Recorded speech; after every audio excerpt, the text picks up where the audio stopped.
Good day, my name is Sherryllyn Pehus, and me and my partner will be introducing 3 individuals with impaired vision disability. And I will be introducing Helen Keller and a little bit introduction of Sullivan, and my partner Constance will continue part of it and would also introduce our third individual, which is Stevie Wonder. Helen Adams Keller, or known as Helen Keller, was an author, lecturer, and regarded as one of the most powerful, well-known advocates for the blind and deafblind. She was born on June 27, 1880 in Tuscumbia, Alabama, daughter to Kate Adams and Colonel Arthur Keller. She was born as a healthy child. Sadly, at 19 months, she became deaf and blind from an unknown illness caused from a fever. It could either be due from rubella or scarlet fever. Helen has faced few challenges in her life as she grew up.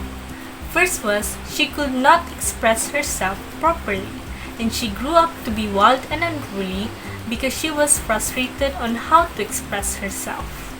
And as she began to learn sign language from Sullivan, she often confuses herself with certain words, like the nouns mug and milk into the verb drink. Then at the age of 10, she wanted to learn to speak, but her effort to learn to speak were less successful, and she was dissatisfied with her spoken voice, which was hard to understand. However, that did not discourage her. She and Sullivan, her teacher, were also accused for plagiarism for their unique relationship on Helen's extraordinary abilities and Sullivan's unique teaching skills in teaching Helen. Sullivan has become Helen's major support system when they met each other on March 3, 1887 as a student and a teacher. This has changed Helen's life and was able to learn manual alphabet and could communicate by finger spelling. As time progresses, her vocabulary in words and simple sentences has increased. Abraham Graham Bell and Mark Twain are both of her friends and supporters. They have also become her support system on defending her and Anne during the plagiarism issue. Based on my analysis in Helen Keller's life is that Helen's teacher Sullivan plays a huge role in her development and influenced her personality as she grew up. Anne has become her major supporter and has always been beside her. Due to this, it has become her core motivation to overcome her disability and manage to influence others, especially to the blind and deaf. From my research, I realized that Helen's teacher, Sullivan, has used the scaffolding method from Vygotsky's theory when teaching Helen. She guides and assists her by adjusting the amount of guidance that fits Helen's performance in learning. This can be seen when Anne first taught Helen her first word, which is water. She started by spelling it slowly on Helen's hand and then rapidly spelling it, while Helen's other hand is feeling the flowing of water from the water pump.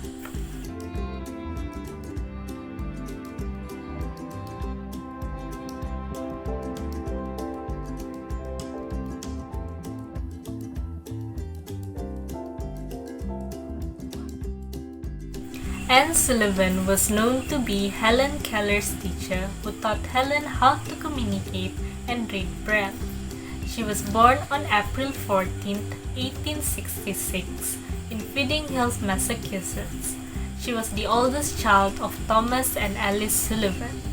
At the age of 5, she contracted trachoma, an eye disease caused by bacteria, and have dealt the effects of trachoma throughout her life.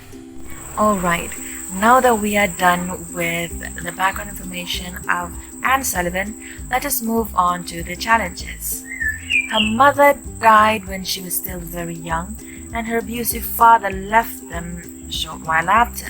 Because of this, they had to move to a home for the poor, and it is exactly as you think it is.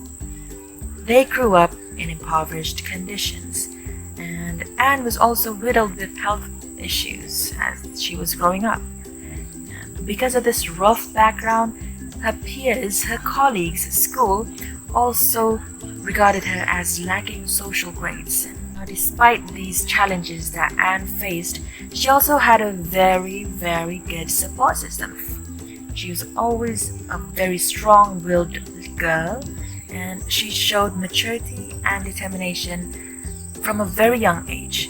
She has a very strong-willed personality. And after she met Helen and became her teacher, she became a support system for Anne as well. Now, this is a quote from Helen Keller that shows just how impactful Anne was to her in her life. The most important day that I remember in all my life is the one on which my teacher, Anne Mansfield Sullivan, came to me. Moving on to the analysis, the lack of parental figures during her upbringing resulted in a flawed mesosystem structure based on the Bronfenbrenner's theory in Chapter 2. Aside from that, Helen Keller was also not just a student, but was also an emotional support and a source of companionship to Anne Sullivan based on Chapter 3. Also in Chapter 3 is Anne Sullivan is a deep thinker, whereby she is self-motivated and she relies on internal rewards, not external. That is basically it for Anne Sullivan. Now let's move on to Stevie Wonder. A little bit of background information on Stevie is that he was born as Stevlin Hardaway Morris in Saginaw, Michigan. He was born 6 weeks premature, which resulted in something that we call retinopathy in prematurity. He was born with sight and he became blind a short while afterwards because of this. He was, and still is, a prominent figure in popular music. Now moving on to the challenges that Stevie had faced, he never actually saw him being blind as a disability, but his mother viewed it as a punishment from God. She would often ask herself what she did to deserve such a life. Stevie also lived in poverty for a while and had health issues. Yeah, those are the challenges that he faced. However, he also had very good support systems. He has always had a positive outlook on life. He does not see him being blind as a disability, as I have mentioned before. Although he accepts that he's blind, he does not view it as something that makes him less of a person. And another thing that has kept him going is religion, his faith in God. It is fact, but it's not important to me. Now, this is a quote from Stevie Wonder himself saying that just because a man lacks the use of his eyes doesn't mean he lacks vision. A wonderful person. The beauty of her outwardly is, it could never compare to inwardly, but yet the beauty of her outwardly is as beautiful as anyone in the world. Moving on to the analysis part, although Stevie Wonder was blind, it did not stop him from learning how to communicate his thoughts, learning languages, just like everybody else, based on the Vygotsky theory. Although he's blind, he's still like everybody else.